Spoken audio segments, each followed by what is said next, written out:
नमस्कार. या भागामध्ये आपण विज्ञान, काल, आज आणि उद्या यातल्या पुढच्या काही भागांमधलं विवेचन ऐकणार आहोत. त्याच्या सुरुवातीला चतुर्मिती अवकाश काळ याविषयीचं विवेचन आपण आता ऐकूयात. आगगाडी टेबल टेनिस खेळणारा व बाहेरून तो खेळ पाहणारा या दोघांच्या दृष्टीने अवकाशातले स्थान एकच नसते. अर्थातच अवकाश निरपेक्ष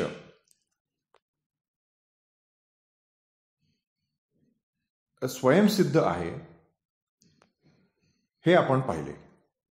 त्या दोघांजवळ मुळात सारखी लावलेली व अचूक चालणारी घड्याळे असती तर दोघांनीही न्यूटनच्या विज्ञानान्वये सारखाच काळ मोजला असता. कारण त्या विज्ञानान्वये काळ त्याचा स्वतंत्रपणे निरपेक्षपणे चाललेला असतो. आता प्रकाशाचा एक झोत एका स्थानापासून दुसऱ्या स्थानाकडे जातो अशी कल्पना करा. न्यूटनचे विज्ञान मानणाऱ्या दोन वेगवेगळ्या निरीक्षकांचे प्रकाशाच्या प्रवासाला वेळ किती लागला यावर एकमत असेल, पण प्रकाशाने किती अंतर कापले यावर नसेल, कारण अवकाश निरपेक्ष नाही.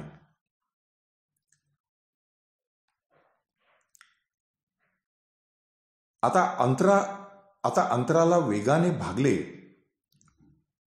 अंतराला वेळाने भागले की वेग मिळतो.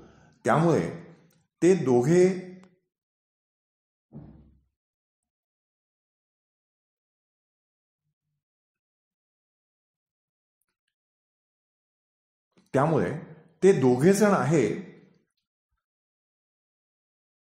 दोघेजण असे गणित करून प्रकाशाचा वेग वेगवेगळा ठरवतील.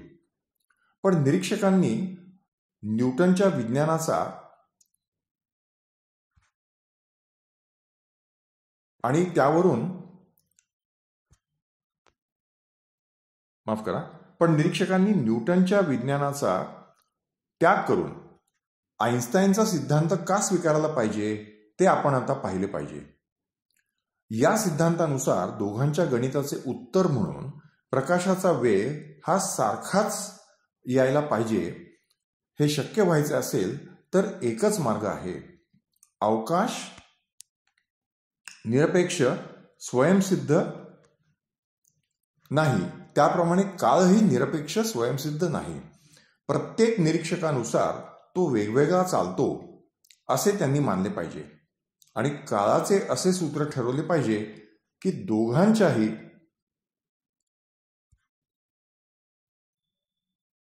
दोघांच्याही या गणिताचे उत्तर सारखेच येईल. एकमेकांच्या सापेक्ष वेगवेगळ्या गतीने चाललेल्या निरीक्षकांचा काळ वेगवेगळा असेल, किंबहुना त्यांची आपापली घड्याळे वेगवेगळ्या गतीने चालतील. विश्वातील एकच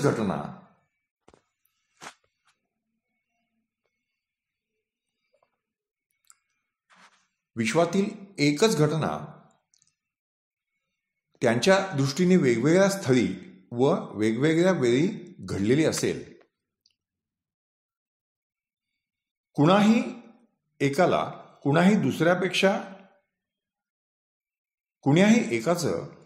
कुणाही दुसऱ्यापेक्षा जास्त बरोबर असेल असे नव्हे, पण सगळ्यांच्या मोजमापाचा एकमेकांशी संबंध असेल. आपल्या सापेक्ष दुसऱ्याचा वेग माहीत असेल तर आपण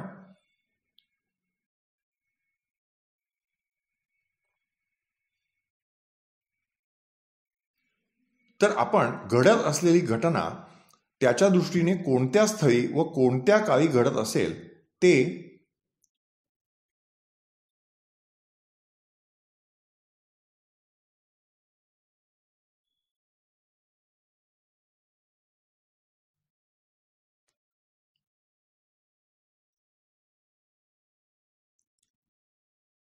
कोणत्या काळी घडत असेल ते आपण सांगू शकू. अशा रीतीने काळ ही स्वतंत्रपणे धावणारी व सर्वांना सारखीच भासणारी वस्तू राहत नाही, तर ती अवकाशातील स्थानाबरोबर गुंफली जाते. पृथ्वीवरच्या एखाद्या ठिकाणाचे स्थान निश्चित करायला अक्षांश व रेखांश हे दोनच आकडे पुरतात. एखादी घटना आपल्या दृष्टीने अमुक अक्षांश रेखांशावर किंवा अमुक उंचीवर घडत असली तर त्या घटनेचे आपल्या दृष्टीने स्थान अक्षांश रेखांश व उंची या 3 आकड्यांनी निश्चित होते.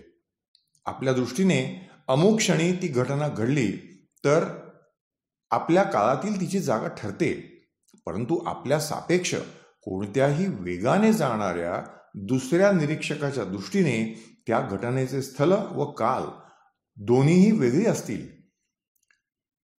हे आपल्याला आता कळले आहे. म्हणजेच त्याच्या दृष्टीने त्या घटनेचे अक्षांश रेखांश उंची व काळ या 4ही गोष्टींचे आकडे आपल्यापेक्षा वेगळे आहेत. अशा रीतीने आता अवकाश व काळ हे वेगवेगळे राहत नाहीत, तर त्यांचे मिळून एक विश्व बनते. त्यात घटना घडत असतात. अवकाशाचे 3 आकडे म्हणजे 3 मिती व काळाची 1 मिती अशा मिळून 4 मितींचे म्हणजे चतुर्मिती असे आपले विश्व आहे, असा सापेक्षता सिद्धांताचा निष्कर्ष आहे. विश्वातील सर्व घटना या चतुर्मिती अवकाश काळात घडत असतात. यातली कोणतीही एक मिती दुसऱ्या मितीपेक्षा श्रेष्ठ अगर वेगळी नाही. 2 निरीक्षकांचा एकमेकांच्या सापेक्ष वेगातील फरक थोडा असला तर त्यांनी मोजलेल्या काळातील फरकही थोडा असेल. आपल्या रोजच्या आयुष्यात तो न जाणवण्या इतका अत्यल्प असेल, पण या अत्यल्प फरकाचे मोजमाप झालेले आहे. पृथ्वीवर स्थिर असलेल्या घड्याळापेक्षा जेट विमानातून वेगाने जाणारे घड्याळ हळू चालत असल्याचे दिसून आले आहे. अर्थातच विमानातून जाणाऱ्याचे वय पृथ्वीवर राहणाऱ्याच्या वयाच्या कमी वेगाने वाढेल, पण हा फरक इतका कमी आहे की 1 सेकंदाने तरुण होण्यासाठी तुम्हाला पृथ्वीभोवती 40 कोटी फेऱ्या मारायला पाहिजेत. सापेक्ष वेगातला फरक जसा जसा वाढत जातो तसा तसा घड्याळातलाही फरक वाढतो. विमानाने फेऱ्या मारत बसण्याऐवजी तुम्ही प्रकाशाच्या 80% वेगाने यानातून बरेच लांबचे अवकाश पर्यटन करून आलात तर त्यावेळी पृथ्वीवरच्या तुमच्या आप्तेष्टांची वये 50 वर्षांनी वाढलेली असली तरी तुमचे वय फक्त 40 वर्षांनी वाढलेले असेल. काळाच्या सापेक्षतेची कल्पना कुणालाही सहजासहजी पटण्यासारखी नाही आणि पचण्यासारखीही नाही. बसची किंवा प्रिय व्यक्तीची वाट पाहत 10 मिनिटे गेली तरी तासच काय युगे गेल्यासारखी वाटतात. ती गोष्ट मात्र वेगळी. आईन्स्टाईनच्या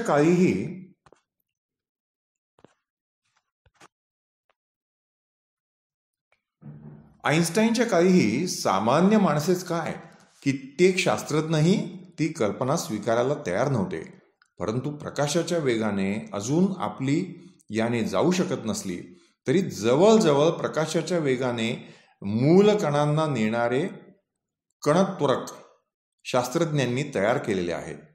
उदाहरणार्थ, इलेक्ट्रॉनला प्रकाशाच्या वेगापेक्षा फक्त 10 कोट्यांश भागाने कमी इतक्या वेगाने नेलेले आहे.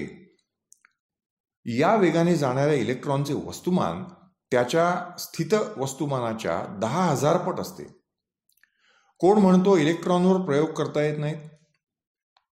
जवळजवळ 6 किलोमीटर परीघ असलेल्या एका प्रचंड नळकांड्यात इलेक्ट्रॉनला चुंबकीय क्षेत्राच्या साहाय्याने फिरवत ठेवलेले असते.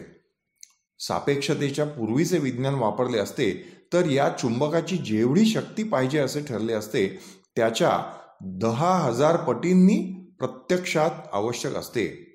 आणि याचे गणित इलेक्ट्रॉनच्या त्या वेगासाठी फक्त सापेक्षता सिद्धांतान्वयेच करता येते. केवळ हा देखील त्या सिद्धांताचा पुरेसा पडताळा समजता येईल. कणत्वरकातून प्रोटॉन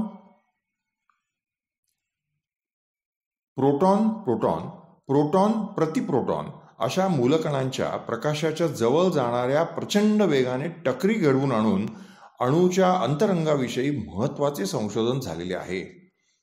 विश्वकिरणातून किंवा कॉस्मिक रेंज पृथ्वीवर येणाऱ्या वेगवान म्युऑन कणांद्वारेही सापेक्षतेचा पडताळा येतो आणि सापेक्षतेचा एक महत्त्वाचा निष्कर्ष जे ऊर्जा समीकरण त्याने तर आपल्याला अणुबॉम्बद्वारे विश्वरूप दर्शनच घडवले आहे. अणुऊर्जेबद्दल एकच सांगण्यासारखे आहे, जगातले सर्व खनिज इंधन संपेल व जलस्रोतांचा उपयोग विद्युत निर्मितीसाठी शक्य तेवढा करून झालेला असेल तेव्हा आपले जीवन फार मोठ्या प्रमाणात अणुऊर्जेवर अवलंबून राहील. सौर ऊर्जा, पवन ऊर्जा, भरती ओहोटीतून आणि सागराच्या थरातील तापमानाच्या फरकातून इत्यादी प्रकारे मिळू शकणारी ऊर्जा यांचा थोडाफार हातभार लागेल इतकेच. आता आपण व्यापक सापेक्षता सिद्धांत याविषयीचं विवेचन पुढे ऐकूयात. आपण वर पाहिल्याप्रमाणे आइन्स्टाईनचा 1905 मधील विवक्षित सापेक्षता सिद्धांत ज्यांच्यावर कोणतेही बळ काम करीत नाही अशा वस्तूंविषयी बोलतो व नेत्रदीपक यश मिळवतो. परंतु तो गुरुत्वाकर्षणाची काहीच दखल घेत नाही. न्यूटनच्या सिद्धांतानुसार पदार्थ आला की गुरुत्वाकर्षणाचे बळ आले. इतकेच नव्हे तर दोन पदार्थांमधील गुरुत्वाकर्षण त्यांच्या वस्तुमानांवर व त्यांच्यामधील अंतरावर कसे अवलंबून आहे त्याचे सूत्रही त्या सिद्धांतातून मिळते. समजा आपण ते अंतर वाढवले तर ते बळही त्या सूत्रानुसार तत्क्षणी बदलायला पाहिजे. याचा अर्थ एकमेकांपासून दूर असलेल्या दोन पदार्थांमध्ये माहितीची देवाणघेवाण क्षणात म्हणजे अनंत वेगानेच ते अंतर काटून व्हायला पाहिजे. परंतु 1905 मधल्या विवक्षित सापेक्षता सिद्धांताने तर विवक्षित हे विशेषण नंतर जोडले गेले बरं का. परंतु 1905 मधल्या विवक्षित सापेक्षता सिद्धांताने तर प्रकाशापेक्षा अधिक वेगाने काहीच जाऊ शकत नाही हे सिद्ध केले आहे.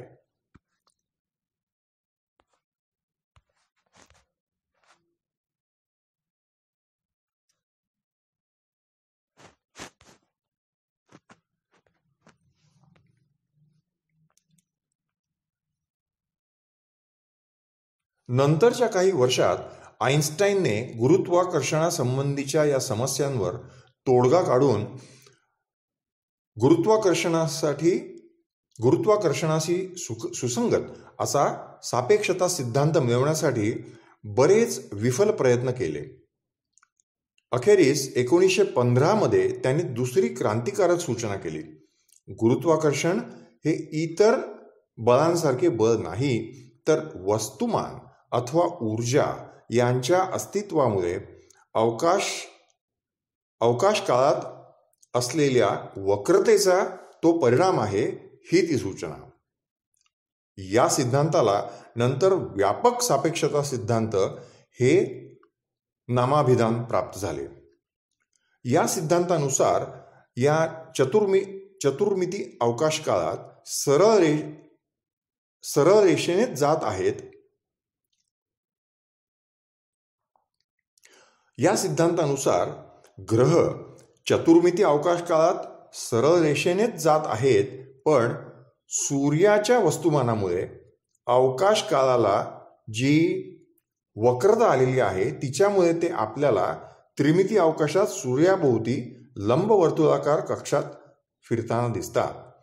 त्रिमिती अवकाशात सरळ चाललेल्या विमानाची सावली खालच्या उंच सखल प्रदेशावरून वक्र मार्गाने चाललेली दिसावी तसा हा प्रकार म्हणता येईल. चतुर्मिती अवकाश काळासाठी समीकरणे मांडताना आपण शाळेत शिकतो त्या युक्लिडच्या भूमितीपेक्षा वेगळ्या भूमितीचा, त्याचबरोबर खास गणिताचा वापर करावा लागला. गणितज्ञांनी गणितातील गृहीतके बदलून येणाऱ्या निरनिराळ्या शक्यतांचा विचार करून या गोष्टी आधीच तयार करून ठेवल्या होत्या. त्यांचा आइन्स्टाईनला आपल्या भौतिक सिद्धांताच्या गणितीय मांडणीत उपयोग झाला. व्यापक सापेक्षतेनुसार सिद्ध झालेल्या ग्रहांच्या कक्षा अचूक वेधांशी न्यूटन प्रणीत कक्षांपेक्षा अधिक जुळणाऱ्या आहेत. एका बाबतीत तर न्यूटनच्या सिद्धांतानुसार ज्यांचे उत्तर देणे शक्य होते त्याचे उत्तर एका बाबतीत तर न्यूटनच्या सिद्धांतानुसार ज्याचे उत्तर देणे अशक्य होते त्याचे उत्तर व्यापक सापेक्षतेने दिले. बुध ग्रह हा सूर्याच्या सर्वात जवळ असलेला ग्रह आहे व त्याला सूर्याच्या वस्तुमानामुळे अवकाश काळाला आलेल्या वक्रतेचा सर्वात जास्त अनुभव घ्यावा लागतो.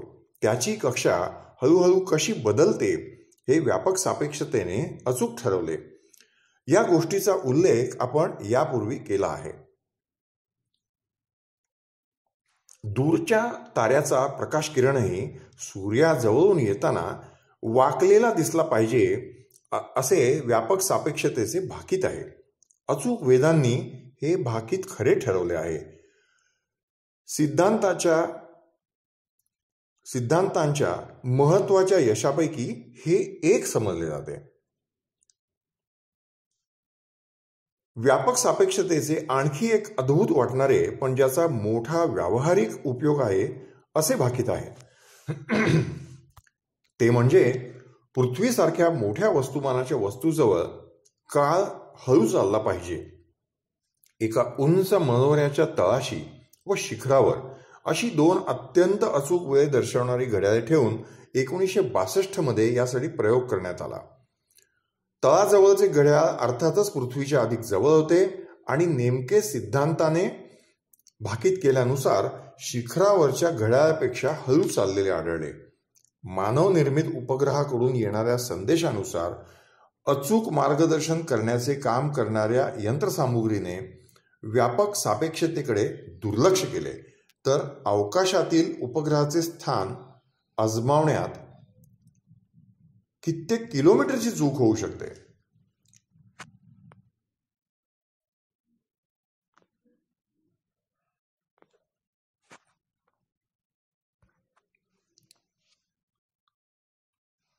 गुरुत्वाकर्षणाच्या प्रभावाखाली विश्वातली सर्व तारका विश्वे एकत्र येऊन त्यांचा गोळा का होत नाही याचे उत्तर न्यूटन जवळही नव्हते हे आपण पाहिले. विश्वाची स्थिती आता आहे तशीच अनादी कालापासून आहे व पुढेही राहणार आहे याविषयी माणसाची इतकी खात्री असते की विश्व असे स्थितिशील असण्यापेक्षा वेगळे काही असण्याची शक्यता न्यूटनला किंवा नंतर 250 वर्षे दुसऱ्या कुण्या शास्त्रज्ञाला देखील वाटली नाही. फार काय, चतुर्मिती अवकाश काळाचा क्रांतिकारक व एकामागून एक पडताळे देणारा सापेक्षता सिद्धांत मांडणाऱ्या आइन्स्टाईनलाही वाटली नाही. त्या सिद्धांतावरून स्पष्टपणे सिद्ध होते की विश्व स्थितिशील असणे शक्य नाही. ते प्रसरण तरी पावत असेल किंवा आकुंचन तरी पावत असेल हे टाळण्यासाठी सिद्धांताच्या समीकरणात एका नव्या वैश्विक स्थिरांकाची भर घालण्याचे आइन्स्टाईनने ठरवले. हा स्थिरांक गुरुत्वाकर्षण विरोधी होता. विश्व जसजसे प्रसरण पावते तसा तसा याचा प्रभाव वाढून दोन्ही प्रभाव समतुल्य झाले की विश्व त्याच स्थितीत कायमचे राहील किंवा जसे ते सध्या आहे अशी ही कल्पना होती. समीकरणात अशा स्थिरांकाची भर घालणे ही आपली आयुष्यातील सर्वात मोठी चूक होती असे आइन्स्टाईनने नंतर म्हटले आहे. अशा स्थिरांकाचे काही वेगळ्या प्रकारे पुनरुज्जीवन होण्याची शक्यता सध्या काही शास्त्रज्ञांना वाटत आहे. अजून कोणी त्या स्थिरांकाला आध्यात्मिक अर्थ दिला नाही हे त्यांचे नशीब मात्र. आता प्रसरणशील विश्व या विषयीचं विवेचन आपण पुढे ऐकूयात. एडविन हबल या अमेरिकन खगोलशास्त्रज्ञाने 1924 मध्ये शोध लावला होता की आपली आकाशगंगा ही विश्वातले एकमेव तारका विश्व नाही, तर मध्ये मध्ये विशाल पोकळ्या असलेली अशी असंख्य तारका विश्वे अंतराळात आहेत. हबलनेच नंतर 1929 मध्ये शोध लावला की सर्व तारका विश्वे आपल्यापासून आणि एकमेकांपासून दूर दूर जात आहेत आणि तारका विश्व आपल्यापासून जितके दूर तितका त्याचा दूर जाण्याचा वेगही अधिक असतो. थोडक्यात म्हणजे विश्व स्थितिशील नाही तर प्रसरणशील आहे असे हबलने निरीक्षणांद्वारे सिद्ध केले. हबलच्या या शोधानंतर आइन्स्टाईनने स्थितिशील विश्वाची कल्पना सोडून दिली. एका वेगळ्या संदर्भात या गोष्टीचा उल्लेख आपण आधी केला होता. एक विशेष गंमत म्हणजे स्वतःच्या सिद्धांतात काहीतरी बदल करून त्या सिद्धांताचे निष्कर्ष बदलण्याचा अटोकाट प्रयत्न इकडे आइन्स्टाईनने चालवला होता. त्याच वेळी अलेक्झांडर फ्रीडमन हा रशियन गणिती व भौतिकशास्त्रज्ञ मूळ सिद्धांताच्याच सखोल अभ्यासात मग्न होता. हबलच्या शोधापूर्वी 7 वर्षे 1922 मध्येच त्याने हबलने जे पाहिले तेच नेमके गणिताने सिद्ध केले होते. मात्र या रशियन शास्त्रज्ञाचे काम पाश्चात्यांना बरीच वर्षे माहीत नव्हते. फ्रीडमनने बनवलेल्या विश्वाच्या प्रतिकृती सारख्याच प्रतिकृती 1935 मध्ये अमेरिकन व ब्रिटिश शास्त्रज्ञांनी बनवल्या. त्यानंतर हळूहळू फ्रीडमनने आधीच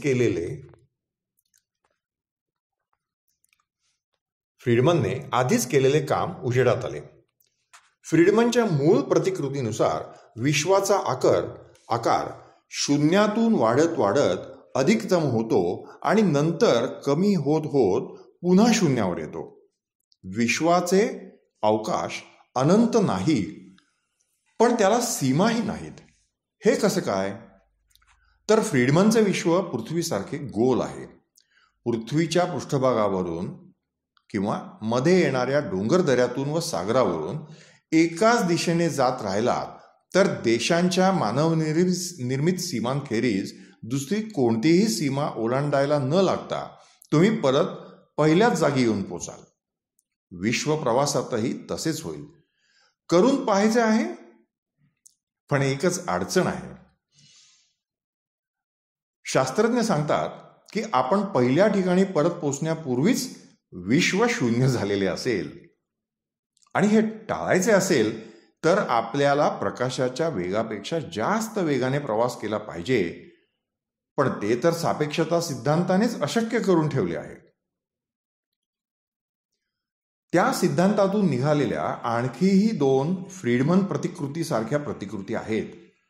एकीत शून्यातून होऊन विश्व प्रथम झपाट्याने प्रसरण पावते, पण नंतर प्रसरणाचा एक विशिष्ट वेग कायम राहून विश्व सतत प्रसरणच पावत राहते. दुसरीत तो वेग कमी कमी होतो, पण शून्य कधीच होत नाही. या प्रतिकृतीही आइन्स्टाईनची समीकरणे सोडवूनच मिळतात.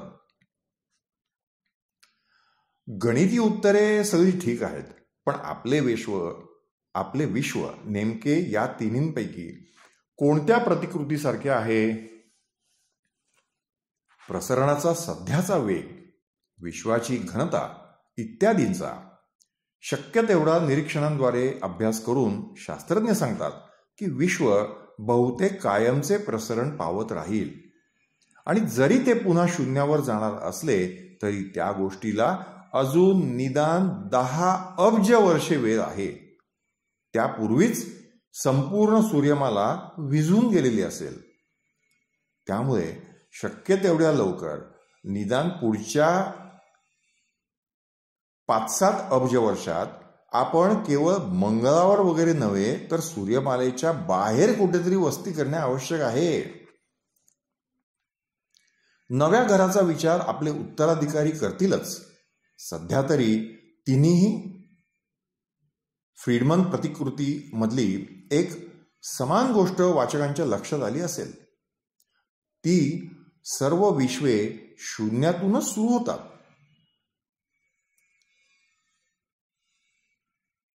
शून्यातून निघून झपाट्याने वाढ होणे हे एका गोष्टीतूनच शक्य आहे, महास्फोट, बिग बँग. आता आपण याच्या पुढे महास्फोट किंवा बिग बँग याविषयीचं विवेचन ऐकूयात.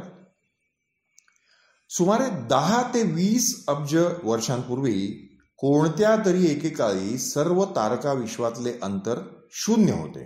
अर्थातच सर्व विश्व एका बिंदूत सामावले होते आणि विश्वाची घनता अनंत होती.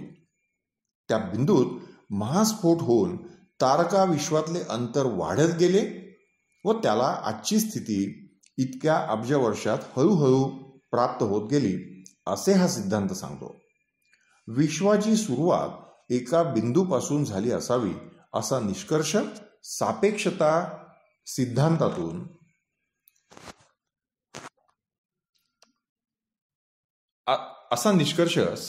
सिद्धांतातून निघतो खरा, पण त्या बिंदूच्या ठिकाणी तो सिद्धांतच निकामी आहे. शून्य आकारमान आणि अनंत घनता असल्या गोष्टीशी गणित कोलमडते. किंबहुना ऊर्जा अक्षय्यतेसह कोणताही भौतिक सिद्धांत अशा स्थळी कामच करू शकत नाही. गणितात या अवस्थेला विशेषावस्था म्हणतात. या विशेषावस्थेच्या ठिकाणी नेमके काय झाले ते गणित किंवा कोणताही भौतिक सिद्धांत सांगू शकत नाही. तसेच यापूर्वी काय झाले असेल तेही सांगू शकत नाही. काही झाले असेलच तर त्याचा नंतर काय झाले त्याच्याशी काहीही संबंध नसणार, एवढेच सांगता येते. महास्फोटानंतर थोडा वेळ, अगदी सेकंदाचा अल्पांश वेळ गेल्यानंतरच सापेक्षता इत्यादी भौतिक सिद्धांत काम करू लागतात. आपल्या मूळ विषयाच्या अनुरोधाने येथे चालू विषय ठोपवून धरून एवढेच विचारावसे वाटते की ज्या क्षणी सर्व विज्ञानच कोलमडून जाते त्या क्षणाचा उल्लेख करून पहा, विज्ञान नासदीय सुप्ताकडेच चालले आहे असे म्हणणे कितपत संयुक्तिक आहे. सूक्त निदान त्या क्षणी काय झाले असेल याची कल्पना करून केलेले ऋषी परमेष्ठीन प्रजापती यांचे उत्कृष्ट प्रतीचे प्रतिभासंपन्न काव्य आहे. आणि तो ऋषी केवळ कवी नव्हे तर बुद्धिमान माणूसही आहे, कारण हे सर्व सृष्टीचा तो अध्यक्ष जाणीत असेल किंवा नसेलही. कुणी सांगावे अशी शंकाही व्यक्त करायला तो विसरत नाही. सूक्तातल्या कल्पनाविलासाने सर्व जग मोहून गेले. महास्फोट, बिग बँग ही आजचे विज्ञान जिच्याजवळ अगतिकतेने पोचले आहे अशा विज्ञानाला स्वतःलाच तिरस्करणीय अशी जागा आहे. तिच्या कडेपर्यंत विज्ञान पोचते इतकेच. जगातला प्रत्येक शहाणा भौतिक शास्त्रज्ञ ही स्थिती टाळण्याचे मार्ग शोधित आहे. खरं तर महास्फोटाची कल्पनाच अवैज्ञानिक आहे असे म्हटले पाहिजे. तिचे बिग बँग हे नामकरण केम्ब्रिज विद्यापीठात प्राध्यापक फ्रेड हॉयल यांनी केले. केम्ब्रिजला त्यांच्याबरोबर काम केलेले आपणा सर्वांच्या परिचयाचे विख्यात शास्त्रज्ञ डॉक्टर जयंत नारळीकर यांच्या शब्दात त्या नामकरणाची हकीकत सांगणे उचित होईल. ते पुढील प्रमाणे: 1950 साली खगोलशास्त्रज्ञ आणि विज्ञानशास्त्रावर जनसामान्यांसाठी BBC रेडिओवर फ्रेड हॉयल यांनी व्याख्याने दिली. ती पुष्कळ गाजली. हॉयल हे महास्फोटाच्या सिद्धांताचे कट्टर विरोधक मानले जातात. आपल्या भाषणात त्यांनी या सिद्धांतानुसार केलेल्या प्रतिमानांची सुरुवात ज्या महास्फोटात होते त्याचा उल्लेख किंचित हेटाळणीच्या सुरात बिग बँग असा केला आणि तोच पुढे रूढ झाला. पुढे अनेक वर्षांनी 1994 साली या सिद्धांताला काहीतरी वेगळे अधिक संयुक्तिक नाव देता येईल का, त्याबद्दल एका प्रसिद्ध नियतकालिकाने सूचना मागवल्या आणि जो कोणी सर्वात लोकप्रिय नाव सुचवेल त्याला पुरस्कार जाहीर केला. पण जनमताचा कौल पडला पुन्हा बिग बँगच्याच बाजूने. हा संदर्भ आहे आकाशाशी जडले नाते या डॉक्टर नारळीकरांच्या पुस्तकातील पृष्ठ क्रमांक 260 वर.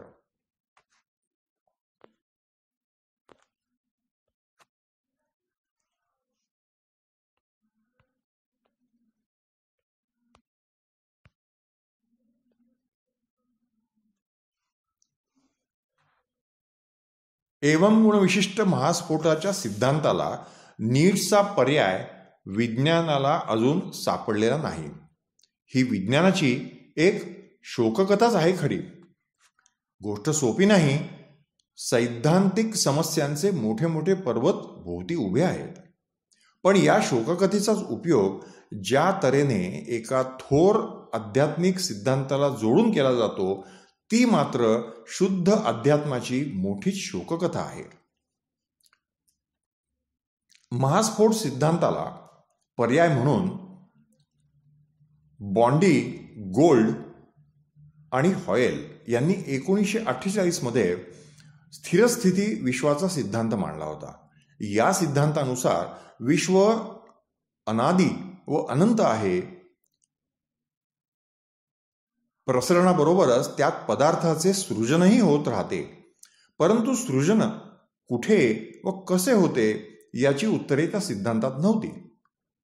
पुढे हॉयल यांनी आइन्स्टाईनच्या मूळ समीकरणात थोडे बदल करून अधिक स्वीकारार्ह स्थिरस्थिती विश्व मिळवता येते हे सिद्ध केले. नारळीकरांनीही या विषयात पुढे संशोधन केले. परंतु सुमारे 1970 नंतर विज्ञान जगतात हा सिद्धांत मागे पडला. पुढे 1993 मध्ये हॉयल, बर्बीज व नारळीकर यांनी स्थिरवत स्थिती विश्वाचा सिद्धांत मांडला. यातही विश्व अनादी व अनंत परंतु दोलायमान आहे. सुमारे 40-50 अब्ज वर्षात त्याचे प्रसरण व आकुंचन असे एक दालन पूर्ण होते. परंतु विश्वाचा आकार केव्हाही शून्य नसतो. सुमारे 1000 अब्ज वर्षांचे कालखंड विचारात घेतले तर विश्व स्थिरस्थिती विश्वासमान असते.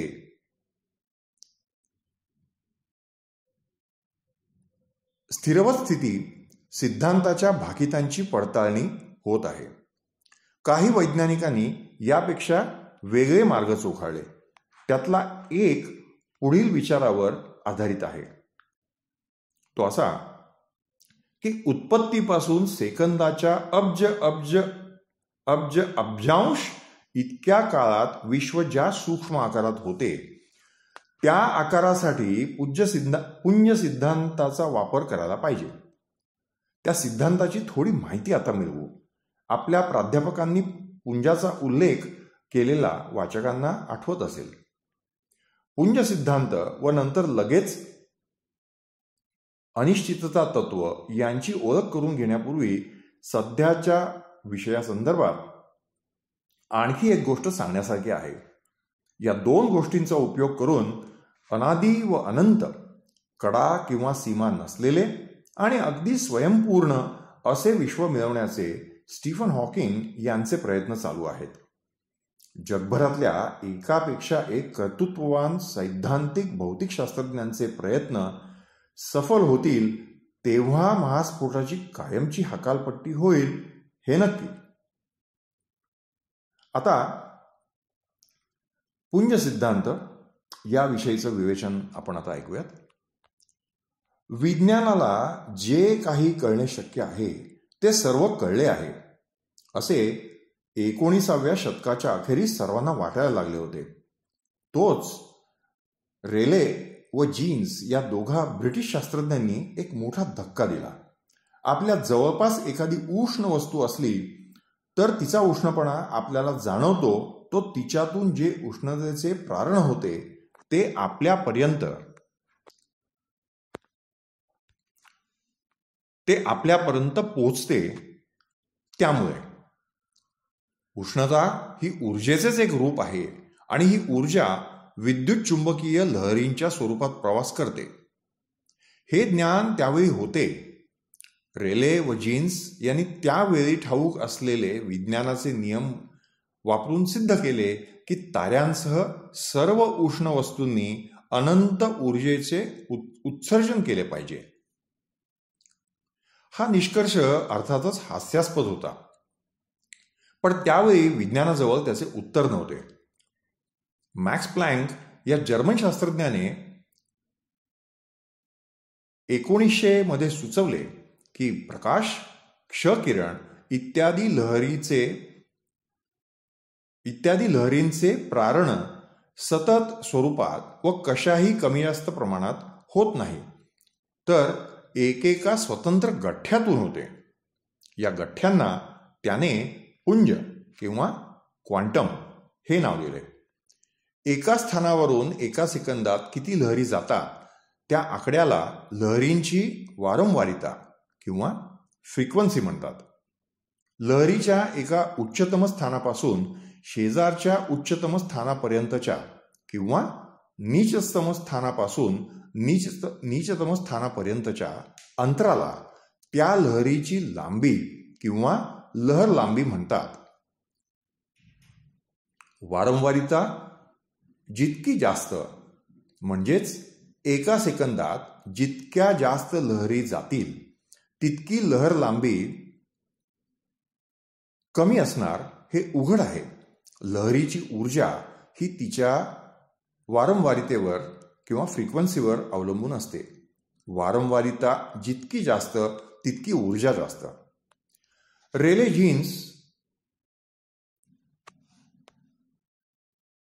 रेले जीन्स यांना ज्ञात असलेल्या वैज्ञानिक नियमानुसार उष्ण वस्तूपासून ऊर्जेचे प्रारण सर्व वारंवारितातून सततपणे तर होतेच, शिवाय ते सर्व वारंवारितातून सारख्याच प्रमाणात होत होते. वारंवारिता अनंत आहेत किंवा फ्रिक्वेन्सीज अनंत आहेत, त्यामुळे एकूण प्रारणही अनंत असा निष्कर्ष निघत होता. प्लँकच्या सिद्धांतानुसार आता ऊर्जेचे प्रारण केवळ पुंजातून होणार व जितकी अधिक वारंवारिता तितकी पुंजांची ऊर्जा अधिक. असे करीत करीत एक वेळ येईल की एका पुंजाचे प्रारण करण्यासाठी आवश्यक तेवढी ऊर्जाच वस्तूत उरलेली नसेल. अर्थातच एकूण प्रारण सीमित असेल, अनंत असणार नाही. प्लँकच्या पुंज सिद्धांताने उष्ण वस्तूंपासून होणाऱ्या प्रारणाचे जे चित्र उभे केले ते निरीक्षणांशी तंतोतंत जुळणारे होते. पुंज सिद्धांताने 20व्या शतकातील विज्ञानाची पहाट उजाडली. नंतर आलेल्या अनिश्चितता तत्वाने संपूर्ण विज्ञान विश्व तर ढवळून टाकलेच, पण सापेक्षता सिद्धांतासह हे दोन्ही सिद्धांत तत्वज्ञानी मंडळींचेही वादविषय झाले. ह्या श्रवण पुस्तकाचा हा भाग आता इथेच संपूयात. या पुढच्या भागामध्ये विज्ञान काल, आज आणि उद्या याच मोठ्या विषयातला पुढचा जो भाग आहे त्यांनी आपण सुरुवात करू.